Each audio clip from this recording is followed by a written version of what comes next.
अमरावती से निर्दलीय सांसद नवनीत ने बीजेपी का दामन थाम लिया है। बीजेपी में जाते ही उनकी पहली प्रतिक्रिया सामने आई है। नवनीत राणा ने कहा, पिछले 5 साल से मैं पीएम मोदी के विचारों पर काम कर रही थी। मेरी विचारधारा अलग नहीं थी। मेरे पति विधायक रवि राणा ने भी महाराष्ट्र में बीजेपी सरकार का समर्थन किया था। पीएम मोदी काम करने वालों का समर्थन करते हैं। जमीनी स्तर पर उन्होंने मुझे टिकट दिया। बीजेपी ने मेरी मेहनत का सम्मान किया है और हम चुनाव जीतकर 400 पार का संकल्प पूरा करेंगे। मैं बीजेपी के समर्पित कार्यकर्ता के तौर पर काम करूंगी। राणा ने आगे कहा, आज हम देवेंद्र फडणवीस से मिलने आए हैं। हम ऐसे घटक नहीं है कि समय आने पर साथ रहते हैं, समय आने पर नहीं साथ रहते हैं। पिछले 12 से 13 साल से हम जनता के साथ हैं। 2019 में जनता ने मुझे आशीर्वाद दिया। अमरावतीकरों की तरफ से मैंने मोदी जी का कल बहुत बहुत धन्यवाद किया। नेताओं ने कल फैसला करके मेरी उम्मीदवारी अमरावती से जाहिर की, तो उनके लिए उनका दिल से मैंने धन्यवाद किया। अब की बार 400 पार और 400 में एक अमरावती हो, इसके लिए जितने भी एनडीए के घटक है वो मोदी जी के सपने के लिए और अमरावती के विकास के लिए सब एकजुट होकर एक मंच पे आकर एक साथ काम करें। लोगों ने खुद मुझे आशीर्वाद दिया। जब 2019 में एक सुनामी चल रही थी, उसके बीच मुझे आशीर्वाद दिया गया अमरावती में, और आज एक सिंबल के साथ अमरावती में उतरूंगी। तो मुझे लगता है ये अमरावतीकरों की ही इच्छा थी। मैंने पिछले 5 वर्षों से एज एनडीए की एक घटक करके अमित शाह जी, हमारे नरेंद्र मोदी जी, देवेंद्र फडणवीस जी, नड्डा साहब और बावनकुळे साहब, हमारे जो नेता जिनको बोला है, उनके ही विचारों पे मैं पिछले 12-13 वर्षों से काम कर रही हूँ। और जिनको नेता माना और उनके आगे मुझे नहीं लगता है कार्यकर्ता कोई जाता है।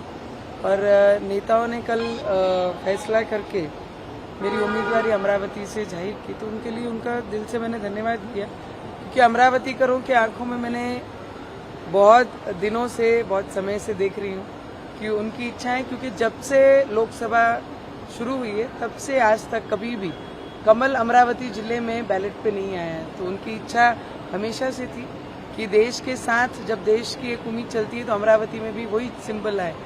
मुझे लगता है अमरावतीकरों की तरफ से मैंने मोदी जी का कल बहुत बहुत धन्यवाद किया।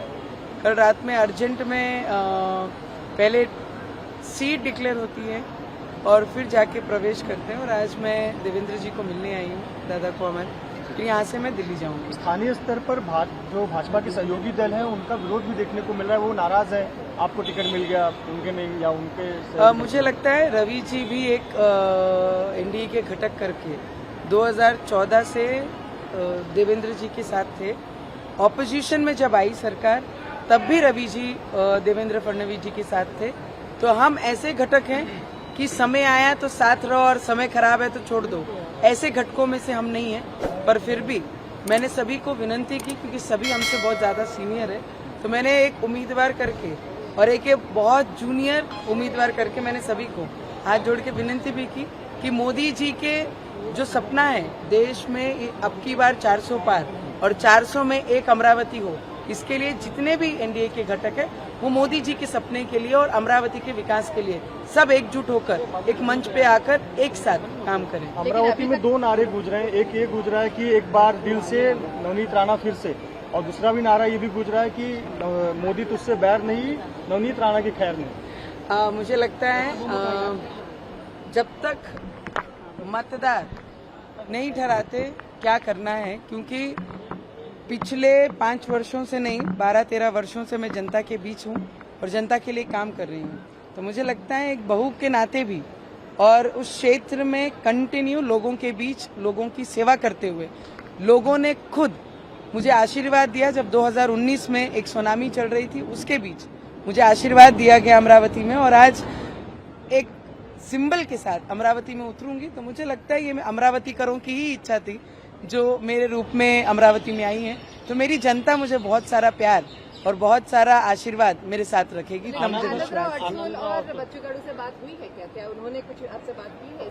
मैंने आपको सीधे स्पष्ट शब्दों में कहा है, बहुत सीनियर है मुझसे, जितने भी एनडीए के गठ और जो भी नेता हैं, कि सभी ने एक होकर मोदी जी का जो सपना है देश के विकास के लिए और अमरावती के विकास के लिए सबने एक मंच पर आकर साथ देना चाहिए और अमरावती का विकास करना चाहिए। मराठी में कोई बात नहीं हुई है क्या?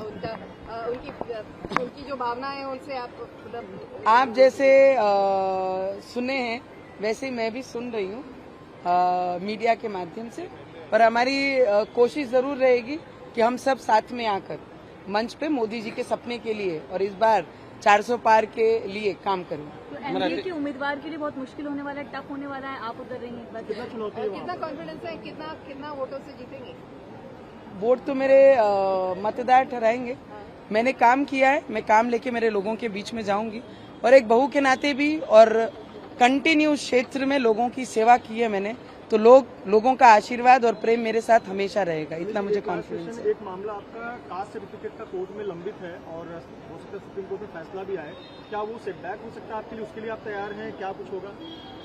देखिए, नारी के साथ संघर्ष है, ये हमने जन्म से पहले ही हम संघर्ष लेके आते हैं और वो संघर्ष में करते करते 12-13 वर्ष इस क्षेत्र में मैंने पूरा किया है और आगे भी संघर्ष की हमेशा तैयारी रखती हूँ। आखिरी सांस तक नारी को संघर्ष रहता है और संघर्ष हमेशा के लिए तैयार रहती हूँ और उसको सामना करते रहती हूँ।